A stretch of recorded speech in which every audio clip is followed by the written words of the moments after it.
joined right now by Nisqy with coverage brought to you by Alienware. Talk a little bit about the game just now against Optic. So going into this, were you concerned at all because they were on this win streak? A little bit, but I also didn't think they were like that strong.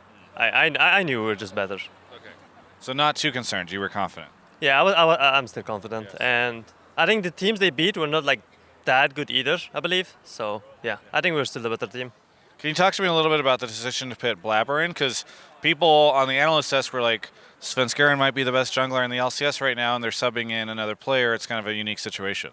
I don't really have like too much information on that. I just know Blabber shared scrim time this week, and then the decision was made yesterday, I believe, that Blabber would play today. Yeah. But yeah, I don't really know like why. What was it like playing with him instead of Sven?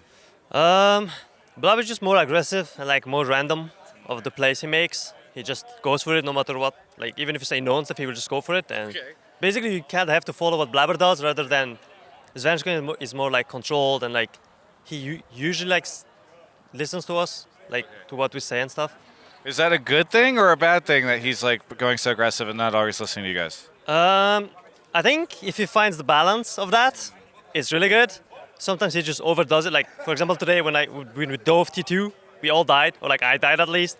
But I still trusted him, but I don't know. I mean, I think it's mostly also to give him like the XP, on stage XP, and maybe like prepare him for playoffs and stuff like that. So yeah. So do we know if he's playing tomorrow at all? I'm not sure who plays tomorrow. Actually, I know, but I don't know if it's official yet. So I Gotta keep it under wraps. yes. Okay. Well, how do you feel about C9 in relation to some of the other teams right now? Because obviously Optic was in first, but you guys just beat them. I think you're now probably tied. Well, actually, maybe you have the head-to-head. I don't know. But the point is, I'm kind of curious. Where do you feel like you are in relation to the other teams? I really think that we're the best team right now. I won't say that maybe we're like 8 out of 10, and like the other teams, like TL and TSM, are probably like 6 or 7. But I don't know. I feel like any other team is like kind of easy to play against, but then when it comes to TL and TSM, it's kind of harder. Okay. But I also think we're trying to play like more champions and like more styles, which makes it really good, I think, for us. And I definitely think we're just the best team in NA right now. And is it sketchy at all for you? Because it sounds like you're doing what a lot of teams are whenever they feel like they're the best, which is like, all right, let's also take these games not to just stomp people, but also to try different things like bringing Blabber and all that. Is that spooky for you ever that you're like, okay, we could beat them, but now we're going to try this like different strategy?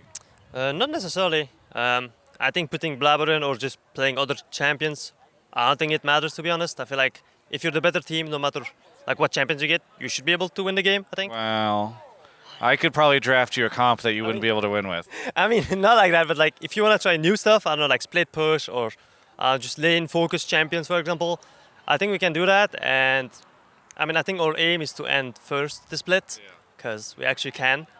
And I feel like by being first, you have such a big advantage compared to the others. So yeah, aiming first is the best. You let a couple of champions slip through that are some of the OPs in the draft with Yuumi and Rise. Was that just how confident you were, or do you feel like those champions, maybe people are too afraid of them? I just think, like me, for example, I don't care playing against Rise. Even though it's an OP champion, we got the Aatrox, they got a Rise, so I mean, actually, we didn't get Aatrox, what the hell? We got Akali, and they got Rise, so I thought it was like a fair trade, and then on top of that, we got the Gragas Yasuo, and like, I didn't really care about Rise when we got the Gragas Yasuo, so no. And Yuumi? And actually, man, they got Yuumi. She's OP, I think, still, like really good. But there's ways to play against her, and I feel like what we did today was kind of good, in my opinion. So. Did you get a chance to? Because we were talking about this one. You've played auto chess before. Do you like auto chess? Yeah, I like auto chess. Okay. Were you excited about the Teamfight Tactics announcement?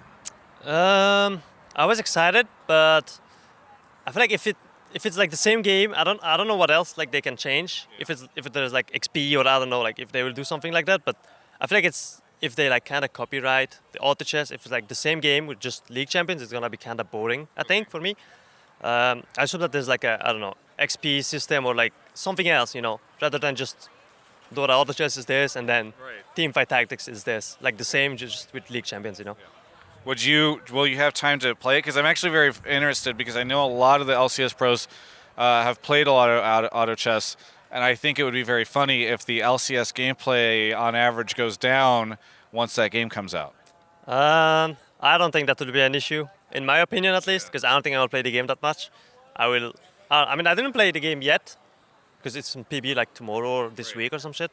But yeah, I don't think LCS ever will like go down because of the new game that's coming out. I think. Well, whenever WoW expansions have come out, I've noticed a dip in the LCS performance. I don't. I mean, I don't think it will happen for us at least. Okay. Like in C9, I don't have it other teams. C9 also played a lot of World of Warcraft, so they were one of those teams. I will not play these games, and I will not play that much of Teamfight Tactics. Gotcha. Very good. Is there anything you want to say to any of the fans out there? Thanks for watching us, as per usual. Thanks for supporting us, and we'll make it to the top this split. Well, thank you so much for the interview. For everyone else, you can check out the rest of my coverage of all things esports right here on my YouTube channel. Hey, I hope you enjoyed that interview. I know you're thinking this is not the LCS parking lot. This is not the LCS studio. You're right, because I'm at E3 right now.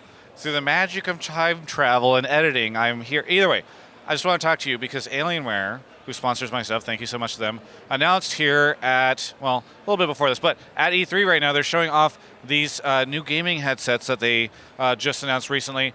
This is a stereo gaming headset, and also over here, we have a 7.1 stereo surround headset that complements their existing headset that I've been using for a while, the wireless one. Either way, I've tried both these here. They're very comfortable. Brodin's going to put some fancy shots of them in right now, so you're seeing them in camera instead of just these giant pictures. And they're going to be available, I believe, towards the end of July. Keep an eye out for them. Thanks so much to Alienware, and check out their headphones, please. I'll also use the link in the description. Travis, 10 off.